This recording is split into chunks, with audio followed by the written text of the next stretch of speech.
अस्सलाम वालेकुम नाजरीन, आप देख रहे हैं आवाज और मैं हूं शहजाद इकबाल। प्रोग्राम में आज हम बात करेंगे MQM के बानी कायद अल्ताफ हुसैन के खिलाफ ATC ने फैसला किया था, हुक्म दिया था कि इनके खिलाफ रेड वारंट जारी किए जाए। आज वजारत दाखिला ने रेड वारंट जारी करने की मंजूरी दे दी है। इसके अलावा हम बात करेंगे अल्ताफ हुसैन साहब के उस ऑडियो मैसेज के हवाले से जिसमें उन्होंने चीफ ऑफ आर्मी स्टाफ कमर बाजवा साहब से शिकवा किया है नए DG रेंजर्स के हवाले से और नए आर्मी चीफ के हवाले से। वो कहते हैं तो चीफ तो बदल गए लेकिन हालात नहीं बदले। लेकिन सबसे पहले हम बात करेंगे AD ख्वाजा की, IG सिंध, जिन्होंने आज खुलकर बात की है, खुलकर बोले हैं, कराची की तारीख के जो तल्ख हकायक हैं उनको सामने रखा है। एक सवाल, 2-4 सवाल अहम हैं जो उन्होंने उठाए। उन्होंने कहा है कि रेंजर्स और फौज की बैसाखियों पर कब तक सिंध पुलिस रहेगी और पुलिस को इन बैसाखियों पे डाला किसने है। ये बड़े अहम सवाल हैं जो AD ख्वाजा साहब ने आज उठाए हैं। साथ में ये भी कह दिया कि 21वीं सदी में पुलिस को लड़ाया जा रहा है लेकिन 1861 के कानून अब तक चल रहे हैं, तो कैसे मुमकिन है कि पुलिस अपनी कारकर्दगी दिखाएगी। इन कवानीन को बदलना जरूरी है। उन्होंने बताया कि 95-96 में जो कराची ऑपरेशन हुआ था वो सिंध पुलिस ने किया था, ना सपोर्ट थी रेंजर्स की ज्यादा ना फौज की, सिंध पुलिस ने वो ऑपरेशन किया था। लेकिन उस ऑपरेशन के बाद एक एक पुलिस एहलकार को चुन चुन कर मारा गया, सैकड़ों की तादाद में पुलिस वाले मारे गए, लेकिन तमाम सोसाइटी जो है, पूरी सोसाइटी जो है वो इस कत्ले आम पर खामोश रही और जो कराची का ऑपरेशन था उसको सियासी बनाया। कराची चेंबर ऑफ कॉमर्स में मजीद बात करते हुए क्या कहा AD ख्वाजा साहब ने, इस शहर को रेंजर्स या फौज की बैसाखियों पे कब तक चलाया जाएगा। ये पुलिस को बैसाखियों पे लाया कौन। 1995-96 के ऑपरेशन में यहाँ पर रेंजर्स आर्मी नहीं थी, वो ऑपरेशन सिंध पुलिस ने सिंगल हैंडेडली खुद एग्जीक्यूट किया था। फिर क्या हुआ कि वो पुलिस अफसर जिन्होंने अपनी जानों पे खेल के सैकड़ों जानों का नजराना देके उस ऑपरेशन को जब कामयाब बनाया था, उसी ऑपरेशन को सियासत की नजर करके उन पुलिस अफसर को एक एक करके चुन चुन के शहीद किया गया। कराची की सड़कों पे, मस्जिदों में, गलियों में किसी ने कोई रिएक्ट नहीं किया। सैकड़ों पुलिस अफसर शहीद हुए और उनको मारने वाले बड़े बड़े ऐवानों में बैठे रहे। सैकड़ों पुलिस वाले शहीद हुए और उनको मारने वाले बड़े बड़े ऐवानों पर बैठे थे। नाम तो नहीं लिया लेकिन इशारा काफी हद तक दे गए हैं कि किसका जिक्र कर रहे थे। इस पर भी बात करेंगे और अल्ताफ हुसैन को लाने की जो प्रोसेस होगा उसमें क्या पेचीदगियां हैं। हमारी एक्सट्रेडिशन है नहीं बरतानिया के साथ, खुद वो बरतानवी शहरी हैं, और फिर कुछ सियासी और एस्टैब्लिशमेंट की जो मसलतें हैं अल्ताफ हुसैन साहब को लेकर बरतानिया में, उसके बाद ये कैसे मुमकिन होगा कि उनको पाकिस्तान लाया जाएगा। इन तमाम इशूज़ पर बात करने के लिए हमें ज्वाइन किया है PSP के रहनुमा रजा हारून साहब ने। बहुत बहुत शुक्रिया रजा साहब, आपने प्रोग्राम में हमें ज्वाइन किया। पाकिस्तान तहरीक इंसाफ के रहनुमा इमरान इस्माइल साहब भी हमारे साथ होंगे कुछ ही देर में, और deputy speaker Sindh assembly Shaila Raza Sahiba भी हमारे साथ होंगी। रजा हारून साहब आज खुलकर बोले हैं AD ख्वाजा साहब, और उन्होंने कहा है कि 95-96 का ऑपरेशन पुलिस ने किया, इसके बाद चुन चुन कर मारा गया। किसकी तरफ इशारा है आपके ख्याल में? Thank you Shahzad. नंबर एक तो आधी बात की है IG साहब ने, बड़े कॉम्पिटेंट आदमी हैं, काबिल आदमी हैं, पूरी बात करनी चाहिए। जहाँ इतनी बात कर ली थी वहाँ इशारा भी बताए थे किसी तरफ कर रहे हैं, तो मैं तो उनका माइंड नहीं पढ़ सकता और ना मैं उनका स्पोक्स पर्सन हूँ कि उनके आधे जुमलों को पूरा करूँ। ये मैं ज़रूर जानता हूँ कि इसी दिहाई में और उसके बाद हज़ारों कराची के नौजवानों के मावरा अदालत कत्ल भी हुआ है इसी शहर में, कस्टोडियल डेथ्स भी हुई हैं, टॉर्चर भी हुआ है, सैकड़ों लोग आज भी लापता हैं। हैविंग सेड दैट, ये तो मैंने आपको कराची की सिचुएशन बताई। अब कराची से बाहर चले जाएं, क्योंकि IG तो सिंध के हैं ना ख्वाजा साहब, सिंध की क्या सूरत हाल है। बाहर जाते हैं रजा साहब, प्राइवेट कराची में रुके, फिर कराची से बाहर भी जाते हैं। मुकम्मल कर लूं, ये आधी बात मेरी भी रह जाएगी, फिर आप किसी और से मेरी बात का मतलब पूछ रहे हैं। मुझे मेरी बात पूरी कर लेने दें। इसी तरह सिंध के अंदर चले जाएं तो सिंध के अंदर प्राइवेट जेलें भी हैं, प्राइवेट आर्मीज भी हैं, कबीलों के दरमियान झगड़ा होता है तो हथियारों का खुला इस्तेमाल होता है, लोग मारे जाते हैं, वहाँ भी लॉ एंड ऑर्डर की तो अलगर्ज ये कारोकारी है, अगवा बराए तावान है, दहशत गर्दी है, ये तमाम चीज़ें एक जगह जमा हो जाती हैं और उसकी जिम्मेदारी बुनियादी तौर पर पुलिस की है और हुकूमत वक्त की, रियासत की है। अब आ जाए इसका दूसरा पोर्शन जो है, 1996 में 5 नवंबर 1996 को बेनज़ीर भुट्टो साहिबा की गवर्नमेंट को डिसमिस कर दिया था प्रेसिडेंट लगारी ने, और उनका जो प्रेसिडेंशियल प्रोक्लेमेशन ऑर्डर था उसका पॉइंट नंबर 1 था यही कि आपकी हुकूमत के दौरान मावरा अदालत कत्ल हुए हैं शहरियों के, कस्टोडियल डेथ्स हुई हैं और इंसानियों की बदतरीन वायलेशन हुई हैं। तो point number 1 for the dismissal of Benazir government था यही। उसके बाद वो चैलेंज हुआ सुप्रीम कोर्ट में, उसको अपहेल्ड किया गया, उसको माना गया। तो बहुत सारी चीजें हैं, एक होलिस्टिक पिक्चर है, इतना आसान नहीं है। और ये भी एक तल्ख हकीकत है जो ख्वाजा साहब ने बयान की, वो भी तल्ख हकायक हैं। तो जरूरत इस बात की है कि इस पे एक्शन लेना किसने है, आप कह रहे हैं क्या सिर्फ पॉइंटेशन करने से, आधी बात कर लेने से, उस डिबेट को छेड़ देने से। आपकी नॉलेज में है उन 95-96 के बाद जो सैकड़ों पुलिस वालों को मारा, वो किसने मारा था? नहीं, आईजी साहब के नॉलेज में होगा ना, वो तो किसी तरफ इशारा कर भी रहे हैं ना। वो XYZ कोई भी हो, उसके खिलाफ एक्शन होना चाहिए। तो किस सियासी मसलियत के तहत? तो इसका मतलब ये हुआ कि आईजी साहब इफेक्टिवली ये बात कर रहे हैं, मेरे ख्याल से बनती है कि पुलिस का खुलकर आप भी बात कर ले तो ज्यादा बेहतर होगा और हम आगे तेजी से बढ़ेंगे। वहां मेरिट पर पुलिस वालों का जो कराची में कत्ल हुआ है ऑपरेशन के बाद, रजा साहब, बुनियादी जिम्मेदारी पुलिस की है कि कानून का निफाज करें, लोगों के अमन अमान की सूरत हाल को बेहतर करें, जान और माल का तहफ़्फ़ुज़ प्रोवाइड करें, शहरियों का भी, अफसरों का भी। तो उसमें बुनियादी तौर पे तो पुलिस नाकाम हुई है। तो अब उसके लिए करना क्या है? ये वो नेक्स्ट बात। रजा साहब मेरी बात सुने, मेरा सवाल तो सुन ले रजा साहब। मैं कह रहा हूं कि 95-96 ऑपरेशन के बाद जो कराची में पुलिस वालों को मारा गया, उसका इल्जाम हमेशा से MQM पर लगता हुआ आया है ना, और फिर यकीनन MQM के लोग ऐवानों में भी बैठे रहे, तो इशारा तो उसी तरफ है मेरे ख्याल से। कोई नई बात नहीं कर रहे हैं शहजाद हम। आप वो बात कर रहे हैं जो कोई नई बात नहीं है। आप वो पुरानी बातें ही दोहरा रहे हैं ना। मैं भी उसको डिफेंड तो नहीं कर रहा यहाँ बैठ के, मैंने उसके काउंटर आर्ग्यूमेंट तो कोई नहीं दिया। मैंने तो पूरे सिंध की सूरत हाल आपके सामने रखी। मैंने तो उन मावरा अदालत कत्ल का भी जिक्र किया जो हजारों की तादाद में है नौजवानों के। मैंने कस्टोडियल डेथ्स की भी जिक्र करी। मैंने उसकी रिपरकशंस की बात की। एक सिचुएशन थी, तो उस सिचुएशन को रिजॉल्व करने के लिए एक बयान अधूरी बात करना मुनासिब नहीं है। एक कमीशन बनाएं, उस कमीशन में उन 2 दिहाइयों का हिसाब किताब हो, रिस्पॉन्सिबिलिटी फिक्स हो, पता चले लोगों को कि कहां से ये बात शुरू हुई थी, कहां खत्म हुई, उसके मुहर्रिकात क्या थे। लेकिन इशू ये है उसके अंदर जब वो ये कहते हैं कि कत्ल करने वाले बड़े ऐवानों में बैठ गए तो फिर प्रोटेक्शन मिल जाती है ना। सियासी तौर पर किसी सियासी जमात में दहशतगर्दी का एलिमेंट था तो उसको रिस्पॉन्सिबल ठहराया जाए, लेकिन आधी बात करके उस पर पूरे दिन के मीडिया के प्रोग्राम, ये मैं समझता हूं कि उसके अंदर फिर एक होलिस्टिक व्यू पे बात करें ना शहजादा। आप अगर एक एंगल लेके बैठ जाएंगे तो अच्छा फिर आईजी वो सिंध के हैं ना माशाल्लाह से। जब आज आईजी साहब ये कहते हैं कि पुलिस को बेसाखियों पर कौन लाया, क्या जवाब देंगे इसका? कौन लाया सिंध पुलिस को बेसाखियों पर?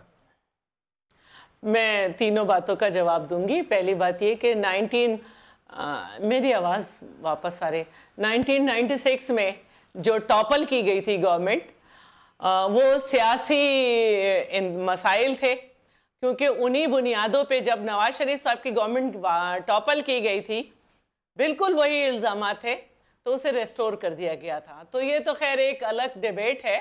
लेकिन जो दूसरी बात है वो, अगर आप आज आईजी की बात में देखें तो उन्होंने सोसाइटी से शिकवा किया है कि सोसाइटी ने क्या किया, क्योंकि सब जानते हैं कि किसके खिलाफ ऑपरेशन था, किस तरह से घेर घेर के पुलिस वालों को एक एक करके चुन चुन के मारा गया।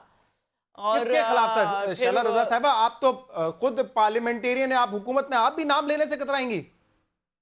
मैं क्यों घबराऊंगी? आपने खुद ही उससे पहले वजाहत कर दी, तो मैं तो अपनी बात को मुख्तसर करते हुए आगे बढ़ूंगी ना, टाइम शॉर्ट है। तो सब जानते हैं, और तो उन्होंने सोसाइटी से शिकायत की है। बाकी रही ये बात कि बेनज़ीर भुट्टो साहिबा ने सबसे पहले रेंजर्स को बुलाया था, लेकिन 3 महीने के इख्तियारात थे, इसीलिए हर 3 महीने के बाद वो रिन्यू होते हैं। उसके बाद हमारी गवर्नमेंट तो बहुत अरसे नहीं रही, मुशर्रफ रहे, सब लोग रहे, लेकिन रेंजर्स नहीं गई। और अब जब हम कभी बात करते हैं तो इस तरह से रेंजर्स के ऊपर जिक्र होता है जैसे सिंध हुकूमत के ऊपर कंपलसरी है कि वो इनको आगे लेके बढ़े।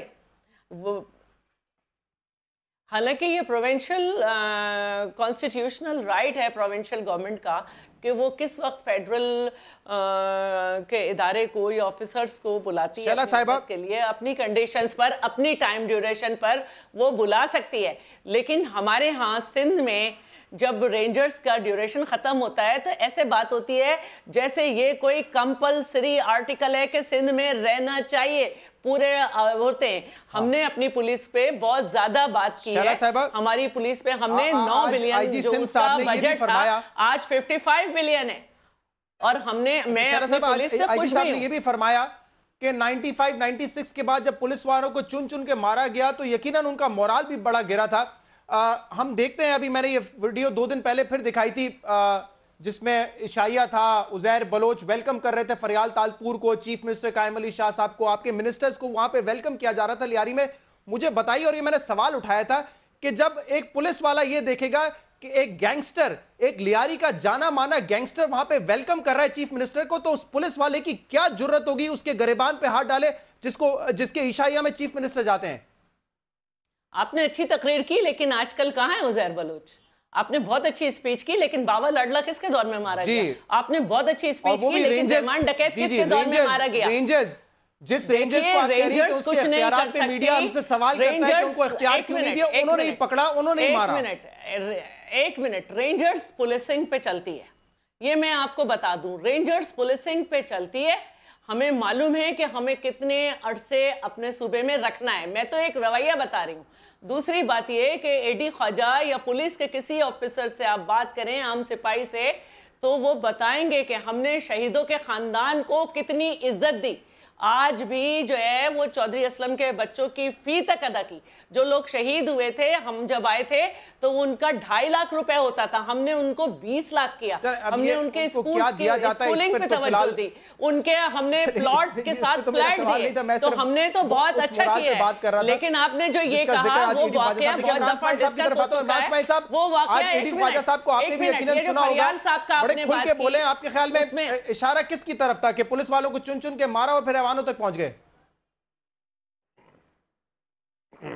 शहजाद, देखिए बात यह है कि इसमें तो कोई ढकी छुपी बात नहीं है कि एडी ख्वाजा का इशारा खुला इशारा उनका एमक्यूएम की तरफ था। एमक्यूएम यानी मैं मुत्तहिदा कौमी मूवमेंट की बात कर रहा हूँ जो अल्ताफ हुसैन की सरपरस्ती में थी, और ये जिसमें रज़ा हारून भी शामिल रहे, मुस्तफ़ा कमाल भी शामिल रहे, और जो आज एमक्यूएम पाकिस्तान के लोग हैं वो भी शामिल रहे उसके अंदर। उसके बाद एक बड़ा रेवोल्यूशन आया, एक ये पीएसपी अलहदा हुई, और ख़ुद मुस्तफ़ा कमाल और रज़ा हारून की पार्टी जो पीएसपी है, उन्होंने उनका ये मौक़िफ़ रहा कि जी हमारे अपने बच्चों को कत्ल व गारत पे लगाया गया, महाजिर कौम को एक ऐसे नक्शे पे चलाया गया जो हमें काबिल कबूल नहीं है, और हम डरते रहे, अपने खुदा से नहीं अल्ताफ हुसैन से डरते रहे, और हम आज इस नहर पे पहुँच गए। ये उसी तरफ का इशारा कर रहे हैं ये। लेकिन मुझे ये बताएं, मुझे तो इसमें से कमजोरी भी नजर आती है। एडी ख्वाजा बेशक एक बड़े अच्छे ऑफिसर हैं, एडी ख्वाजा आज भी खड़े होकर सवाल करना चाह रहा था आपसे। मैं बता दूं कमजोरी बेबस है कि सैकड़ों पुलिस वाले मारे गए, पूरा पुलिस जो है, पूरी पुलिस फोर्स जो है कुछ नहीं कर सकी। एग्जैक्टली, मतलब उस वक्त भी कुछ नहीं कर सके, आज भी सिर्फ रोने ही रो रहे हैं कि जी वो लोग ऐवानों में बैठे हुए हैं। भाई आप नाम लें, कौन ऐवान में बैठा हुआ है? आप आईजी सिंध हैं, आपके पीछे पूरी पुलिस फोर्स खड़ी है, आप पकड़े उसको जो ऐवान में बैठा हुआ है।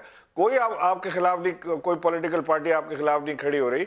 आप बताएं किसने कत्ल किया था? पुलिस वालों को पकड़ के ले जाएं, अदालत में पेश करें उनको। हाँ मारवाए, अदालत कत्ल के खिलाफ है, हम जरूर खिलाफ उसके हमेशा रहते हैं और रहेंगे, कभी इसकी इजाजत नहीं हम देंगे। लेकिन इसमें हमें ये आज मुझे ऐसा लगा कि अपनी बेबसी का इजहार वो कर रहे थे कि जी वो हमारे लोगों को मार के चले गए, और आज बड़े बड़े ऐवानों में बैठे हुए और मैं उनका कुछ नहीं कर सकता। रेंजर्स की बेसाखियों का वो जिक्र कर रहे थे, तो रेंजर्स की बेसाखी की तो सिंध हुकूमत को जरूरत है, बल्कि लोगों को, अवाम को जरूरत है। ये देखे ना, जितना ऑपरेशन अच्छा रेंजर्स ने करके जो अमन लाई है, उसको तो क्रेडिट हम ले ही नहीं सकते ना उससे, जो अभी कराची के अंदर हालात आज उन्होंने बताया भी है 92% जो है टारगेट किलिंग में कमी होगी, तो उसमें तो मेरे ख्याल से कोई दो राय नहीं होना चाहिए कि जो काम पुलिस नहीं कर पा रही थी वो रेंजर्स की मदद से किया है। एक ब्रेक लेंगे प्रोग्राम में और उसके बाद इस पर भी बात करेंगे कि अल्ताफ हुसैन को किसान वापस लाना इतना ही आसान होगा या कानूनी पेचीदगियां बहुत ज्यादा है। इस पर बात होगी एक ब्रेक के बाद।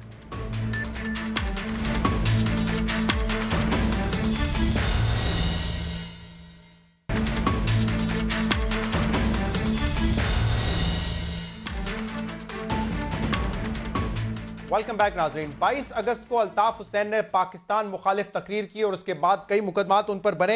19 तारीख को एंटी टेररिज्म कोर्ट ने यह ऑर्डर किया था कि उनके खिलाफ रेड वारंट इशू किए जाए, जिसकी मंजूरी आज वजारत दाखिला ने दे दी। लेकिन कुछ इशूज हैं, एक्सट्रेडिशन हमारी नहीं है यूनाइटेड किंगडम के साथ। इसके अलावा ब्रिटिश नेशनल है अल्ताफ हुसैन, और हमने ये भी देखा है कि माजी में उनको प्रॉक्सी के तौर पे इस्तेमाल किया गया है इस्टेब्लिशमेंट की जानिब से, यूके की इस्टेब्लिशमेंट की जानिब से। तो इनको लाना कितना मुश्किल होगा, कितना आसान होगा? शैला रजा साहब, आपका क्या ख्याल है? वजारत एक्टिवली इसको परसू करेगी और आपके ख्याल में उनको पाकिस्तान लाना इतना आसान होगा क्या? हेलो जी शैला साहिबा, अल्ताफ हुसैन को क्या पाकिस्तान लाना आसान होगा इतना पाकिस्तानी हुकूमत के लिए? नहीं, लाया ही नहीं जा सकता, क्योंकि जाहिर है कि एक्सचेंज ऑफ प्रिजन की ट्रीटी जो है वो साइन नहीं है, और ये हो भी नहीं सकती। अगर हम तारीख़ में जाते हैं तो हमें पता चलता है कि सेकेंड वर्ल्ड वॉर के बाद जो कैपिटलिस्ट और कंट्रीज़ थे और जो कम्युनिस्ट कंट्रीज़ थे, उनके दरमियान जो मसला था वो यही था कि इन दोनों के लोग जो थे वो मोस्टली जो कैपिटलिस्ट कंट्री थे, जर्मनी, बरतानिया वगैरह में आके पनाह लेते थे। तो ये ट्रीटी साइन नहीं हुई थी और हम बरतानिया के साथ होते थे, तो अब सब लोगों की पनाह होती थी, तो ये नहीं हो सकता था, और अभी भी ये नहीं है, तो ये मुमकिन नहीं है। तो आपके ख्याल में केस में कोई पेशरफ्त नहीं होगी, सिर्फ एक कोर्ट का ऑर्डर था जिस पर अमल किया है वजारत दाखिला ने और केस यहीं पे खत्म हो जाएगा? ये मतलब ये कि हो नहीं सकता ना। अब मैं तो ये चाहती हूँ कि ज़रा कुछ और काबिल लोग बैठे वो इस पे बात करें, लेकिन जो मेरी नॉलेज है उसके हिसाब से नहीं हो सकता। जी काबिल शख्सियत रजा हारून साहब, आप क्या समझते हैं? वजारत दाखिला ने आज जो है इस पे अपना वो तो मौक़िफ़ तो दे दिया। शहजाद, आपने काबिल पे रजा हारून से बात क्यों की? आप भी काबिल हैं, लेकिन आप दूसरे नंबर पर आएंगे इसके बाद। पहले रजा साहब को जवाब दे दीजिए। और प्रोग्राम्स भी हो सकते हैं। हाँ। जी जी जी रजा साहब, मैं तो समझ रहा था शैला रजा साहब बैठी हैं, माशाल्लाह डिप्टी स्पीकर हैं, 5 साल रह चुकी हैं उससे पहले, और अभी भी तीसरा चौथा साल है। कानून पे गिरफ्त तो हम सब ने शैला रजा साहब जरूरी तो नहीं है हर मालूमात हो, मैं तो सरेंडर कर रही हूँ। रूलिंग होनी चाहिए, आइन और कानून पे गिरफ्त होनी चाहिए थी। बहरहाल मैं ये समझता हूँ कि देखें प्रेसिडेंसेस होते हैं, जरूरी नहीं होता कि ट्रीटी साइन नहीं है।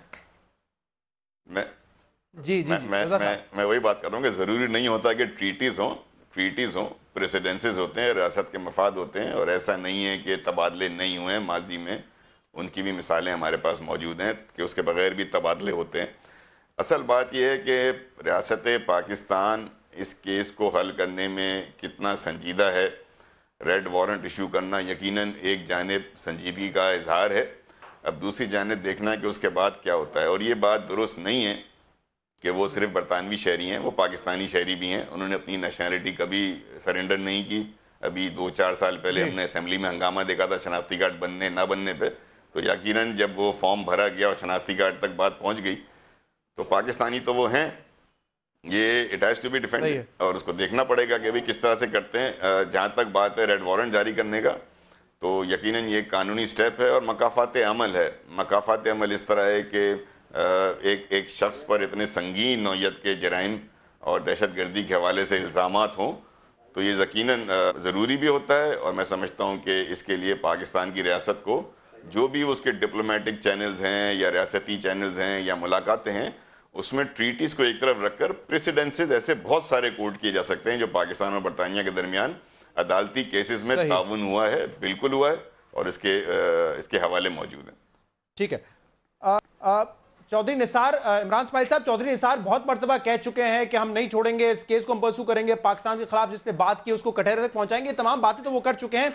आगे आपके ख्याल में कितना एक्टिवली हुकूमत पाकिस्तान इस पर काम करेगी? और हमें वहां से भी देखना है, अभी भी जो लंदन में मनी लॉन्ड्रिंग केस था, तो इवन ओवन बर्नेट जोन्स की भी आप आर्टिकल पढ़े, उन्होंने पहले ही कह दिया था कि इस केस का फैसला सियासी कंसिडरेशंस पर होगा, सिर्फ लीगल कानून के मुताबिक नहीं देखें इसको, सियासी कंसिडरेशंस भी होती हैं बरतानवी हुकूमत की, बरतानवी एस्टैब्लिशमेंट की। जाहिर है वो उनकी सियासी कंसिडरेशंस अपने मुल्क के हवाले से, अपने मुल्क की सलामती या अपनी पॉलिसी के हवाले से ज़रूर होती होंगी, और अगर कोई शख्स उनके काम आ रहा है तो उसको बचाना या जैसे भी उसको जिस तरह से भी उसमें कानून की बारीकियों उसमें निकाल के ले जाते हैं, वो उनका आर्ट है। लेकिन हमारा आर्ट ये होना चाहिए कि अगर कोई शख्स हमें मतलूब है जो पाकिस्तान की सरजमीन पे जिसने क्राइम कमिट किया हो या करवाया हो, उसको पाकिस्तान वापस लाने में हमें इतना कमज़ोरी महसूस नहीं करनी चाहिए कि हमारी कोई ट्रीटी साइन नहीं हुई फलां नहीं है। ये रज़ा हारून बिल्कुल ठीक कह रहे हैं कि माजी में ऐसे वाक़यात रहे हैं, हमने खुद अपनी आंखों से देखा है कि जब उनको जिसकी ज़रूरत हुई उसको ले गए पाकिस्तान से उठा के, चाहे वो बरतानवी बाशिंदा हो, अमरीकी बाशिंदा हो या पाकिस्तानी बाशिंदा हो, जिसकी जब ज़रूरत हुई उठा के ले गए। तो हमारे पास तो बड़ा कन्वीनियंट मामला है कि हमारे पास से आप जिसको मर्जी उठा कर ले जाएं, हमें जिसको लाना हो तो हमें सिर्फ शहजाद देखना है कि गवर्नमेंट पाकिस्तान की इसके अंदर कितनी नियत या कितना प्रेशर, कितना जोर इसके ऊपर लगा दिए, कितनी सीरियस इसके अंदर है। अगर सीरियसनेस दिखाएंगे, इसके ऊपर पूरा प्रेशर डालेंगे, तो कोई हिच नहीं है कि अल्ताफ हुसैन पाकिस्तान ना आ सकें। क्यों ना आ सकें पाकिस्तान? आपने बरतानवी सरजमीन पर बैठ के पाकिस्तान में दंगे कराए हैं, आपने वहाँ बैठ कर पाकिस्तान में आपने हालात ख़राब किए हैं, शहर बंद करवाए हैं, कत्लो गारत में आपका हिस्सा रहा है, आपके यहाँ पे लोग काम करते रहे इशारों के ऊपर, आपको तो जवाब तो देना पड़ेगा किसी अदालत को, ऐसे फ्री राइड तो नहीं मिल सकती। तो सिर्फ हमें ये देखना है कि पंजाब हुकूमत या पंजाब हुकूमत तो नहीं, सेंट्रल हुकूमत, हमारी फेडरल हुकूमत जो है, उसको वो कितनी सीरियस है इस मामले को लेके कि वो वाकई चाहते हैं कि ऐसा हो, या वो एक पॉलिटिकल प्रेशर क्रिएट करके जो कराची के अंदर गैप आ रहा है इस वक्त सियासत का, उसमें अपना कोई किरदार अदा करने के मूड में। वैसे तो हुकूमत पाकिस्तान ने यह भी कहा कि मनी लॉन्ड्रिंग का केस वहां पे बंद हो गया बरतानिया में, उसकी भी तफसीलात हम हासिल करेंगे। जब 19 तारीख को एंटी टेररिज्म कोर्ट ने ये ऑर्डर दिया था कि उनके खिलाफ रेड वारंट जारी किए जाए, तो उस दिन हमने मुस्तफ़ा अजीज़ाबादी साहब को लंदन से लिया था, उनका इंटरव्यू किया था, उनसे सवाल किया था इस पर, उन्होंने क्या जवाब दिया था ये सुनिए। क्या अल्ताफ हुसैन साहब इंटरपोल के जरिए पाकिस्तान आएंगे या खुद से ही पाकिस्तान आके अदालतों का सामना करेंगे? जहां तक कि इस हुक्म का मामला है तो उन्होंने वजारत दाखिला को इस सिलसिले में करने के लिए कहा है। अब ये वजारत दाखिला से मैं समझता हूँ कि सवाल बनता है कि वो इसकी तामील, इस हुक्म की तामील के सिलसिले में क्या तरीक़ाकार इख्तियार करेंगे। उन्होंने 22 अगस्त की उस तकरीर के बाद जुमलों के हवाले से मुल्क के सदर, वज़ीर आज़म, आर्मी चीफ और तमाम जो अरबाब इख्तियार हैं उनका नाम लेकर उन्होंने और कौम से उन्होंने माफ़ी मांगी, एक नहीं 2 मरतबा। तो मैं समझता हूँ उसके बाद इस मामले को लेकिन कानूनी केस है ये, तो इसमें माफ़ी से तो ख़त्म नहीं होगा। जाहिर सी बात है, अगर अदालत कह रही है कि वो हमारे सामने पेश हो, फिर हम बात करेंगे। जी, उन्होंने कहा जब वजारत दाखिला फैसला करेगी, देखना है कि वो कितना एक्टिवली इसको आगे लेके जाते हैं। तो वजारत दाखिला ने तो आज मंजूरी दे दी है, इस पर हम मजीद बात भी करेंगे और इसके अलावा जो ऑडियो मैसेज था उस पर भी बात होगी एक ब्रेक के बाद।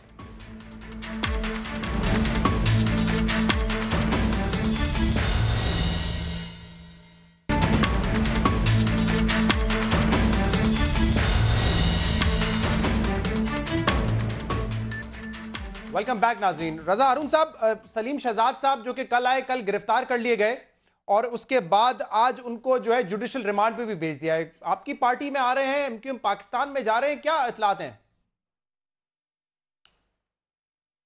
उतनी इतला देंगे शहजाद इकबाल पीएसपी ज्वाइन कर रहे हैं, ऐसी बात कर दी आपने। आप कर रहे हो ज्वाइन? अच्छा, मतलब शहजाद मेरा तो कोई ताल्लुक नहीं, लेकिन वो आपके पुराने साथी रहे ना, मेरा तो कभी आपके साथ उनका भी कोई ताल्लुक नहीं है ना यार। अभी ऐसे मफरूजों पे, अगर मगर पे, मफरूजों पे 2 दिन से उदम लगा हुआ है मीडिया पे यार। ना वो आ रहे हैं, ना हमने उनको लेना है। मुस्तफा कमाल ने क्लियर भी कर दिया। कोई और बात है?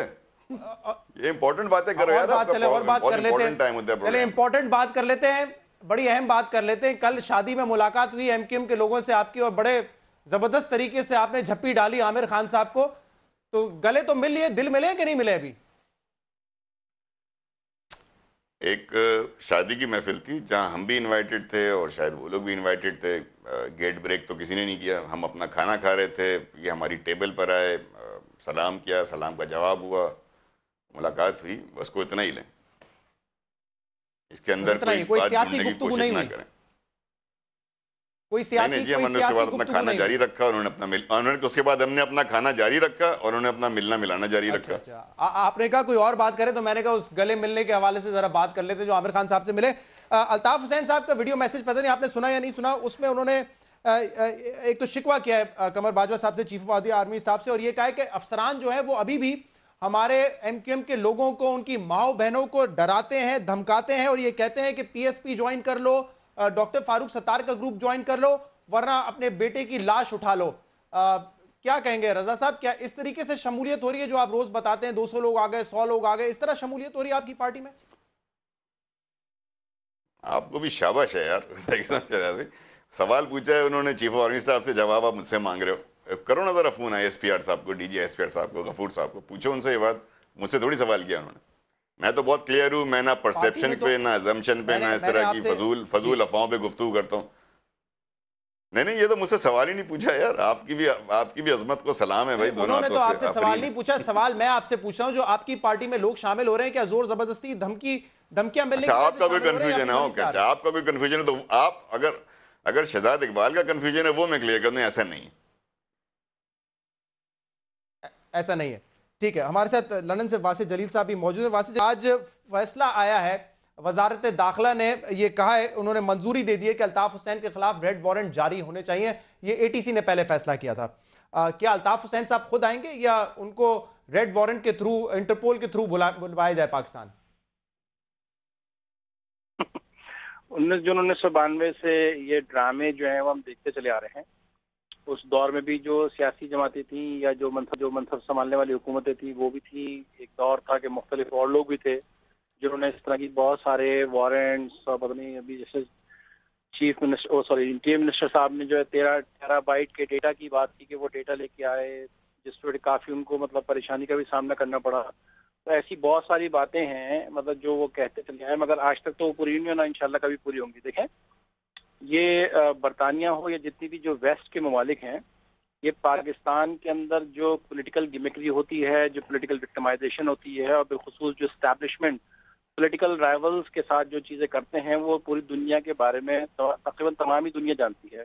पिछले दिनों जो ब्लॉगर्स भी जो गायब हुए थे, सबको पता है कि कौन लोग ले गए, कहाँ से आ गए, अचानक आ गए, अब बिल्कुल मंदिराम पे नहीं है, सबको शटअप कॉल दे दी गई।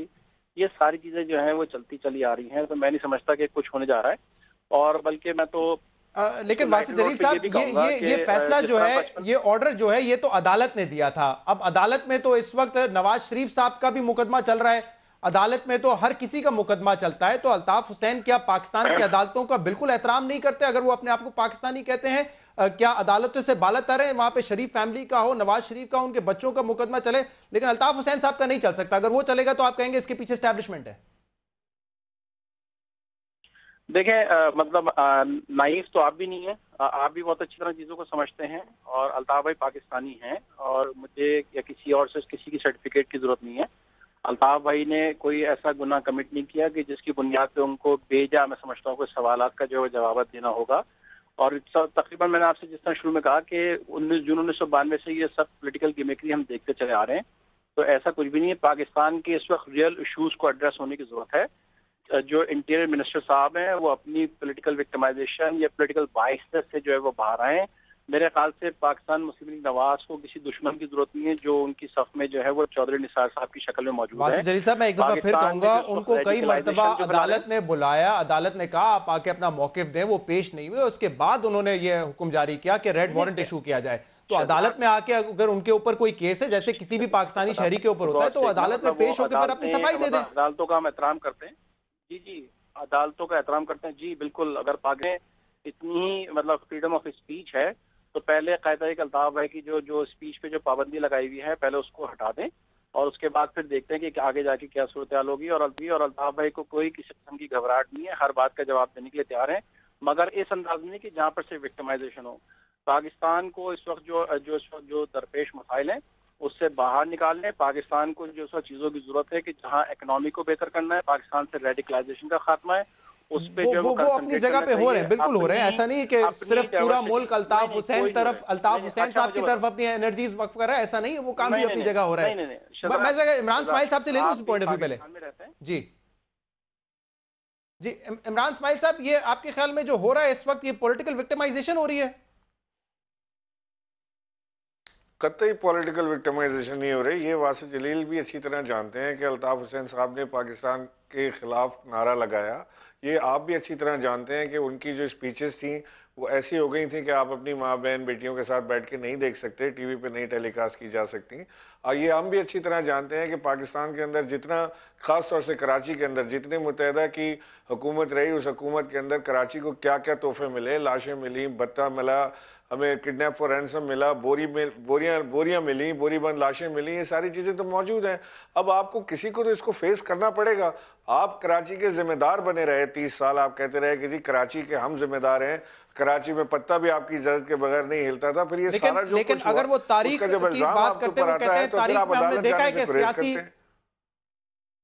पॉलिटिकल विक्टिमाइजेशन होती रही है। वो कह रहे हैं माजी में तो होती रही है पॉलिटिकल विक्टिमाइजेशन। ये बात ठीक है, इससे कोई इनकार नहीं है। इससे हम जहाँ 4 जमातें इस वक्त बैठी हुई हैं, इससे कोई इनकार नहीं कर सकता कि माजी में पॉलिटिकल विक्टिमाइजेशन होती रही है, आज भी होती है पॉलिटिकल विक्टिमाइजेशन।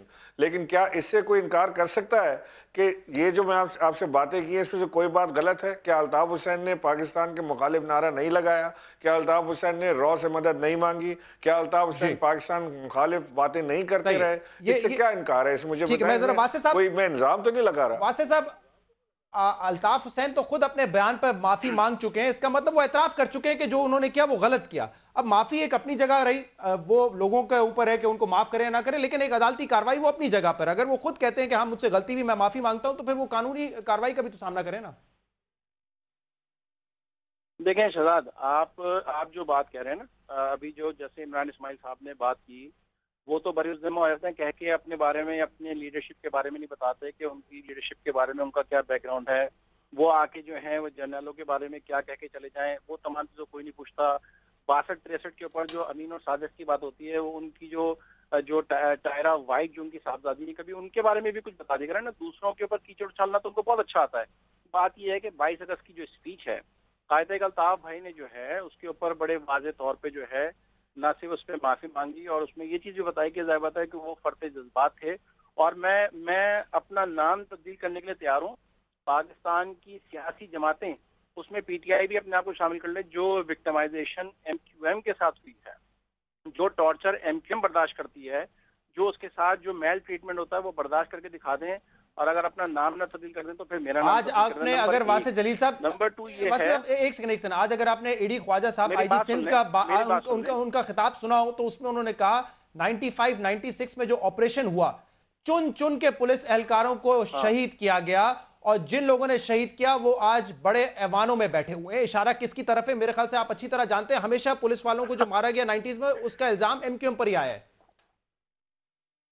बिल्कुल सही है, बिल्कुल सही है, क्योंकि पाकिस्तान की सबसे सस्ती जमात है वो एमक्यूएम है, जिसको जो चाहे इल्जाम लगा दो। अभी क्या कहते हैं, अमजद साबरी साहब का कत्ल हुआ, उसका इल्जाम एमक्यूएम पे लगा दिया। जो ब्लॉगर जो खातून थी, उनका जो कत्लेआम हुआ तो उसके इल्जाम भी एमक्यूएम पे लगा दिया। जो सफूरा गोट के ऊपर जो इतना बड़ा बस वाला वाक़या हुआ था, उसका इल्जाम भी एमक्यूएम पे लगा दिया। फॉर गॉड सेक शहजाद, ये सब पॉलिटिकल जो स्टेटमेंट्स हैं हम देखते चले आ रहे हैं। अगर आप नहीं माने तो ये आपकी अपनी सवाबदीद है मेरे भाई। अगर मुत्तहिदा कौमी मूवमेंट ने जो, नहीं मेरी बात, मेरा जवाब सुनिएगा पूरा प्लीज।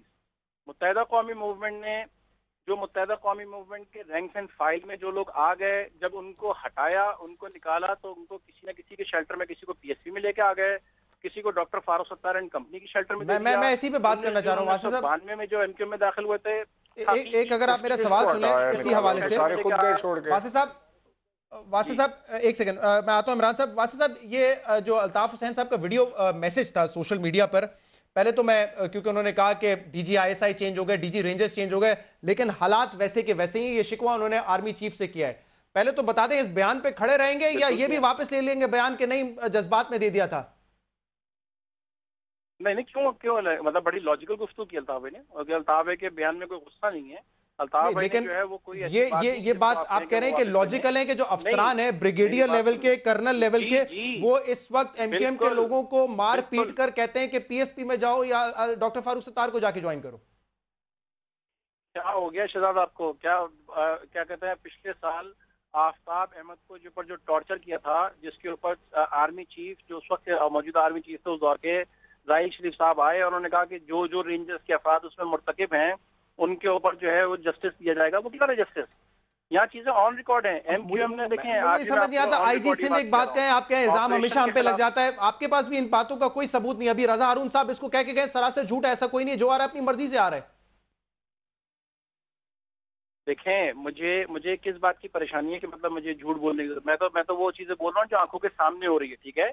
और अगर जो पुलिस वाले हैं, मिसाल के तौर पे जिनके घर वाले मुर्तकिब हुए हैं, जब वो एमक्यूएम से जिनका कोई ताल्लुक ना हो, तो कभी उनकी आओ बका भी सुने कि जिनके घरों से फिर वो जनाजे उठते हैं, जिनको उठा के जो है वो बेजा मारा जाता है, जिनका कोई कसूर नहीं होता। आफ्ताब अहमद का मुझे कोई कसूर गिनवा दे, मुझे मैं इस पे आफ्ताब अहमद को वो मेडिकल ट्रीटमेंट क्यों मिली थी? एक जरा इस पे कमेंट दे दीजिएगा इमरान साहब, पता नहीं आपने वो ऑडियो पैगाम सुना या नहीं सुना, लेकिन आपके ख्याल में जो बात की है, आप इमरान साहब से क्यों सवाल कर रहे हैं? इमरान वो दूसरे मेहमान है मेरे, आप इमरान साहब को क्यों बीच में लेके आते हैं? क्योंकि वो भी एक सियासी पार्टी के रहनुमा है ना। यू बीइंग एन एंकर, नहीं, देखें शहजाद, आपके सवालों का एहतराम करूंगा, इमरान इस्माइल साहब का भी एहतराम करूंगा, मगर should be the way should be conducted कि एज अ एंकर आप मुझसे क्वेश्चन करें। नहीं, मैं आपसे बिल्कुल, मैं तो आप मुझे और उनको क्यों नहीं, मैं आपसे आपका सवाल कर रहा हूं, मैं इमरान इस्माइल का सवाल कर रहा हूं। मैं ये नहीं कह रहा कि आप उनके सवाल का जवाब दें या इमरान भाई आपके सवाल का जवाब दें, ये मैं हरगिज़ नहीं कह रहा। आपने सीधा किया था। नहीं, लेकिन मैंने उनसे सवाल किया था। इमरान भाई से आप उनका सवाल करें, मैं उनकी भी रिस्पेक्ट करता हूँ। जी, मैं यही सवाल कर रहा हूँ, मैं इसी सवाल कर रहा हूँ। इमरान साहब कराची की सियासत के अहम वो है, वो सियासत वहां पे करते हैं। ऐसा हो रहा है कि आपके ख्याल में कि रेंजर्स और पुलिस ये काम कर रही है? इमरान इस्माइल साहब जी सॉरी, क्या कह रहे हैं? क्या रेंजर्स और पुलिस ये काम कर रही है इस वक्त के लोगों को, एमक्यूएम के लोगों को मार पीट के कहती है कि पीएसपी पे जाओ? देखिए, मुझे तो इस चीज़ का इल्म नहीं है, ये तो क्लेम एमक्यूएम वाले ही करते रहे हैं। इस चीज़ को वही ज़्यादा बेहतर बता सकते हैं कि किसको मारा पीटा है, किसको नहीं मारा पीटा। मैं तो सिर्फ अभी ये वासिफ साहब की बात में सुन रहा था कि जी जिस चीज़ को अपने पार्टी से निकाला उसको दूसरी पार्टी में शामिल करा दिया गया, चाहे पीएसपी हो या वो दूसरी जमात हो, एमक्यूएम पाकिस्तान हो, उसके अंदर शामिल करा दिया गया जिसको हमने निकाला। तो मैं तो अभी इस चीज़ पे हैरान हूँ कि किस को निकाला, मुझे तो वो नाम ही नहीं पता किसको निकाला। या तो मैं बहुत नाइव हूँ, मुझे शायद मेरी नॉलेज में इजाफा कर दें, थोड़ा सा बता दें किस को निकाला। क्या सलीम शहजाद जो अभी लंदन से आए हैं, क्या उनको पार्टी से निकाला है, क्या है वो खुद छोड़ कर आए हैं? क्योंकि क्लेम वो ये करते हैं, वासिफ साहब क्लेम सारे ये करते हैं कि जी क्योंकि हमने प्रो पाकिस्तान नारा लगाया, हमने पाकिस्तान जिंदाबाद का नारा लगाया, तो वो अल्ताफ हुसैन साहब को बात बुरी लगी और उस पर हमने पार्टी छोड़ने पे मजबूर हुए। हमने ये ऑडियो टेप्स भी सुने हैं जिसमें आपके अपनी पार्टी के लोगों की खिंचाई बकायदा इसके ऊपर हुई है कि जी आपने ट्विटर पे पाकिस्तान जिंदाबाद क्यों लिखा। तो वो सारी चीजें अगर इसी बात पर पार्टी छोड़कर लोग जाते हैं, अगर यही एक मामला है जिसके ऊपर पार्टी से इमरान साहब, मैं आपको वासिफ साहब जवाब देना चाह रहे हैं आप? जी बिल्कुल, बहुत मुख्तसरन दूंगा। देखें, जिस बैकग्राउंड से इमरान इस्माइल साहब भी मतलब जो उनका अपना जाती बैकग्राउंड है एज उर्दू स्पीकिंग, उनके भी आबा और अजदाद इस पाकिस्तान को बनाकर लेकर आए थे, तो हमें किसी भी सर्टिफिकेट की जरूरत नहीं है। और जो फर्ते जज्बात थे उस पर अल्ताफ भाई अपनी अपॉलॉजी जो है वो टेंडर कर चुके हैं। ठीक है, बराए मेहरबानी चीजों को जो है, जो चीजें फैक्ट्स हैं उनको फैक्ट्स को रहने दीजिए। ठीक है, बहुत बहुत शुक्रिया वासिफ जलील साहब आपने। इमरान इस्माइल साहब आपका भी शुक्रिया। इस प्रोग्राम का फीडबैक आप हमें दे सकते हैं हमारे सोशल मीडिया पर। प्रोग्राम से इजाजत दीजिए, अल्लाह हाफिज।